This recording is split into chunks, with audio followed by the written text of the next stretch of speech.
गुरु mean गुरु। गुरु भगवान को दंडवत प्रणाम करूं और बंदू अविजन सोए, पहले भय प्रणाम ते नमो जो आगे होए। ऐसे महापुरुष गुरुदेव के तुल आगे और पीछे जो भी आए हैं उन संतों को नमस्कार है। गुरु को कीजय दंडवतम, कोटि कोटि प्रणाम। कीट न जाने भृंग को, यूं गुरु कर ले आप समान।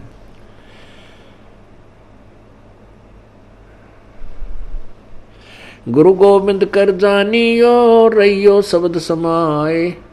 मिले तो दंडवत बंदगी, नहीं पल पल ध्यान लगावे।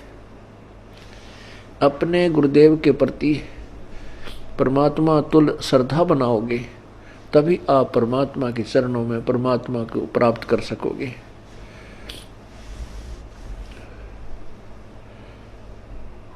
गुरुदेव में कैसे आपकी श्रद्धा बनी वह बताया है कि सामने आए तो दंडवत प्रणाम हो,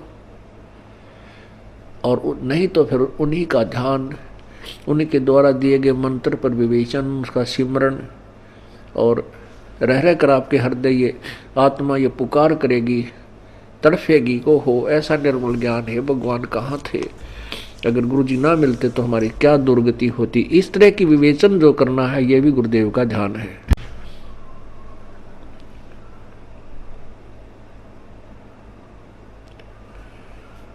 अब क्या विचार करना हमने, सतगुरु के उपदेश का लाया एक विचार।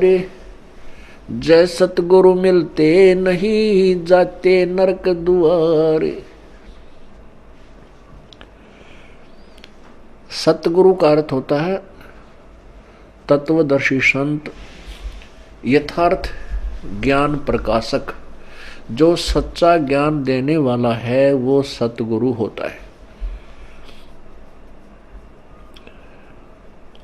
सतगुरु के उपदेश का लाया एक विचार।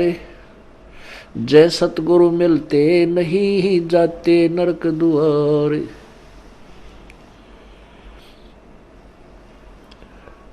यम द्वार में दूत सब करते खेचातान।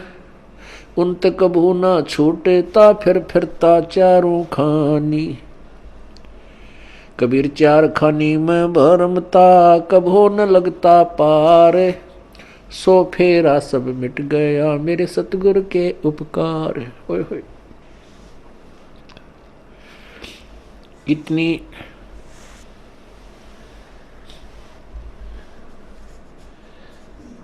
हृदय विदारक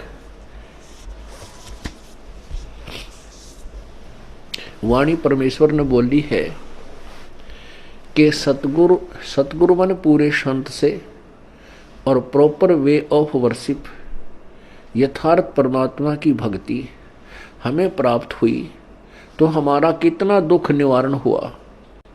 यदि सतगुरु ना मिलते और नकली गुरुओं के साथ हम लगे रहते, लोक वेद के आधार पर भक्ति करते रहते, तो क्या होता कि हम नरक में डाले जाते। वहां पर यम के दूत हमें खूब सताते। कैसे सताते हैं यम के दूत? जैसे किसी को कोड लगा हुआ हो और उसको फिर ये किसी के जख्म हो गए हो, फुंसी हो जाए, उनमें मवाद हो, ये मक्खियां कितना परेशान किया करती हैं। ऐसे यम के दूत नरक के अंदर इन प्राणियों को परेशान करते हैं। इनके शरीर पर ऐसा उस पाप के कारण ऐसी व्यवस्था बन जाती है सूक्ष्म शरीर पर, और जिसमें यहाँ से लेकर के यम के दूत चलते हैं भक्तिहीन प्राणी को, और जो भक्ति कर रहा है लेकिन शास्त्र विरुद्ध कर रहा है उस प्राणी को, तो वहां नरक में डालने के लिए झुंड के झुंड को, पूरे समुदाय को लठ मार मार कर ले जाए। जैसे किसी पशु को फाटक में रोकते हैं और वो उसमें जाने से आनाकानी करता है, वापस भागता है, तो उस पशु को लठ मार मार कर और फाटक में बंद कर देते। ऐसे ही यम के दूत लंबे लंबे भाले लेकर, हाथों में गदा लेकर के इनको कूटते हुए और उस नरक के अंदर ठोक देते। ये वापस भागते हैं क्योंकि आगे इतना बुरा हाल, इतना गंदा स्थान, और जो पहले के प्राणी वहां डाल रखे हैं वो बुरी तरह चिल्ला रहे होते हैं। अब उनको देख करके ये वापस भागने की चेष्टा करते हैं, और पीछे तो फिर वो यम के दूत कुटे। वहां उनकी जो रिहर्सल होती है वह खेचा ताण, उस खेचा ताण की बिरान माटी, वो दुख, और फिर नरक के अंदर कष्ट। उसके बाद क्या होता कि 84 लाख योनियों में कभी कुत्ते बनते, कभी गधे बनते, सुअर बनते, गंदी नाली के कीड़े बनते।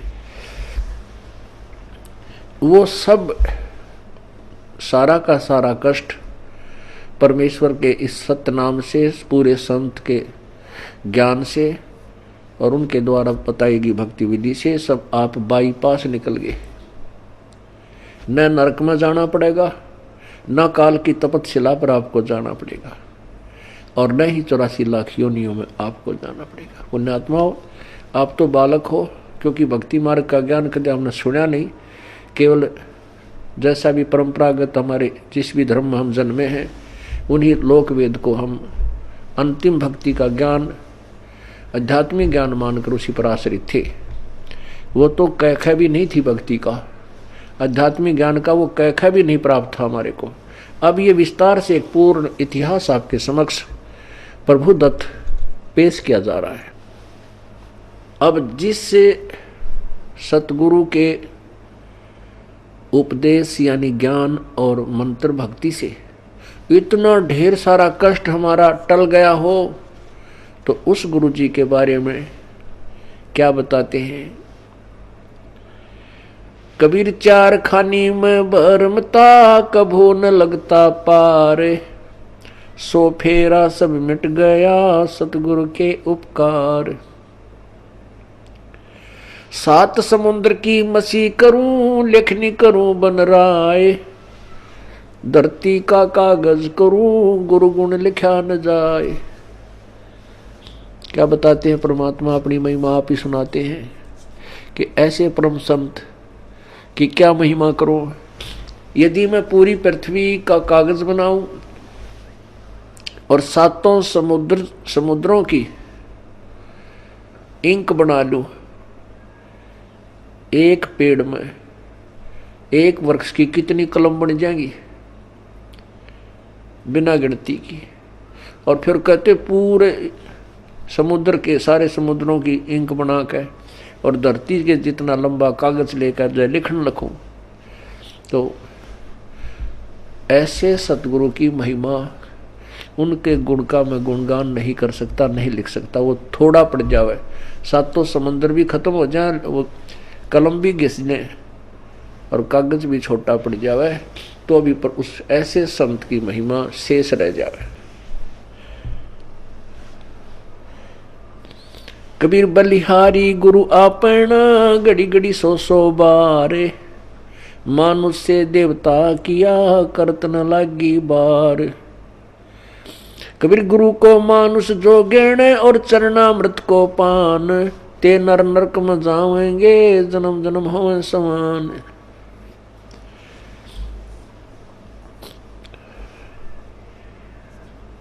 कहते हैं अपने सतगुरु के ऊपर मैं बलिहारी हूं, घड़ी घड़ी 100 बार उनके द्वारा दिए गए ये अनमोल ज्ञान रह रहकर उमंग के साथ याद किया जाता है, और ऐसे संत के प्रति एक विशेष श्रद्धा बनती चली जाती है। बलिहारी गुरु आपना, घड़ी घड़ी 100 बार, मानुष से देवता किया करत न लाई वार। हम मनुष्य का शरीर अवश्य रखते थे, लेकिन कर्म मनुष्य के हमारे नहीं थे। मनुष्य के कर्म अब प्रारंभ हुए हैं, बुराइयों से दूर होना और परमात्मा का यथार्थ भक्ति मार्ग ग्रहण करना। किसी को लूटना नहीं, चोरी नहीं करना, मिलावट नहीं करना, रिश्वत नहीं लेना, किसी की आत्मा नहीं दुखाना, क्योंकि आत्मा हम वैसे नहीं दुखाने से बंद हो सकते, हम मिलावट करने से या रिश्वत लेना वैसे नहीं छोड़ सकते जब तक हमें इसके होने वाले दुष्प्रभाव का ज्ञान ना हो।